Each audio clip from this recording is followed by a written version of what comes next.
আপনারা জানেন যে জিলহজ মাস শুরু হয়েছে। এই মাসের গুরুত্ব এবং ফজিলত আল্লাহর কাছে অনেক বেশি। বিশেষ করে এই মাসের আমল আল্লাহর কাছে অনেক প্রিয়। কাজেই আমাদের জিলহজ মাসের অনেক করণীয় এবং বর্জনীয় রয়েছে।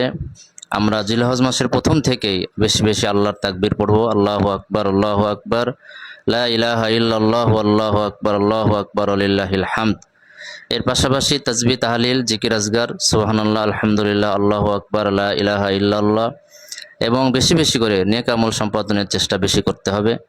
এবং এর পাশাপাশি যাবতীয় ধরনের অন্যায়, পাপাচার এবং সকল প্রকার অন্যায় থেকে আমাদের বিরত থাকতে হবে। জিলহজ মাসের প্রথম দশক আল্লাহর কাছে অনেক গুরুত্বপূর্ণ, কিন্তু দুঃখের বিষয় হলো এটাই সত্য যে আমরা অনেক সময় এই জিলহজ মাসের এই 10টা দিনকে হেলায় ফেলায় কাটিয়ে দিই। কুরবানির ঈদের বিভিন্ন ব্যস্ততা, মার্কেটিং, গরু ছাগল কিনা, হাটে দৌড়াদৌড়ি ইত্যাদির কারণে আমরা এই সময়টাকে মিস করি। কিন্তু আসলে আমাদের উচিত মুমিন হিসাবে এই সময়টাকে কাজে লাগানো। কাজে আসুন জিলহজ মাসের প্রথম দশকটা আমরা ইবাদতের মাধ্যমে মূল্যায়ন করি। আল্লাহ আমাদের তৌফিক দান করুন, আল্লাহুম্মা আমিন।